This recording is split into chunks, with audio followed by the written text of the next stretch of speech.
মুসা নবী একদিন আল্লাহর কাছে কয়, আল্লাহ ফেরাউন এত জ্বালান জ্বালায়, তুমি কি ফেরাউনকে গজব দিয়া ধ্বংস করতে পারো না? আমার আল্লাহ কয়, মুসা আমি ফেরাউনকে 4টা কারণে গজব দেই না। কয় কারণে? ফেরাউনকে 4টা কারণে গজব দেই না।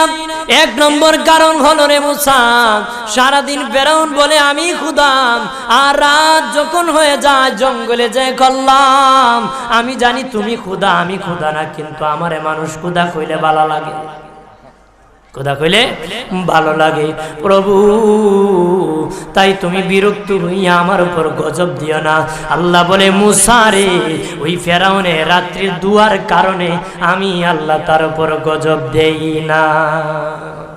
2 নম্বর কারণ হলো, আরে মুসা তোমার মুখে দাড়ি, ফেরাউনের মুখে দাড়ি, তোমার পরনে জুব্বা, ফেরাউনের পরনে জুব্বা, তোমার মাথায় পাগড়ি, ফেরাউনের মাথায় পাগড়ি। আমি যদি গজব দিই, জুব্বার বেজ্জতি হবে, পাগড়ির বেজ্জতি হবে, দাড়ির বেজ্জতি হবে। মুসা রে ওই জুব্বার পাগড়ির ইজ্জত রক্ষার কারণে আমি আল্লাহ ফেরাউনকে গজব দেই না। 3 নম্বর কারণ হলো, আল্লাহ বলেন মুসা রে মুসা 3 নম্বর কারণ হলো, ফেরাউনের বাড়িতে একটা এতিমখানা আছে, প্রতিদিন দুপুর বেলায় এতিমরা ফেরাউনের বাড়িতে মেহমানদারি করে।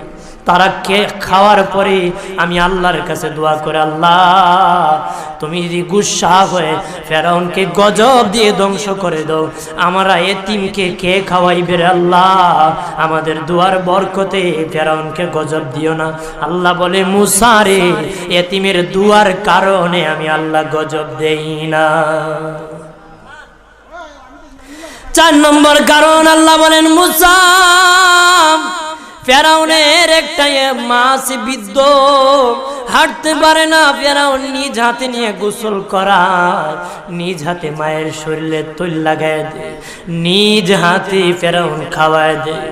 যখন খাওয়ানোর পরে মা বিছানার মধ্যে ঘুমায় যায়, ওই ফেরাউনের মা আমার কাছে 2টা হাত বাড়ায়, আল্লাহ আমার ফেরাউনকে যদি গজব দিয়ে ধ্বংস করে দাও, আমি মায়ের সেবা কে করবে? আল্লাহ বলেন, মুসা রে ফেরাউনের মায়ের দুয়ার কারণে আমি আল্লাহ গজব দেই না।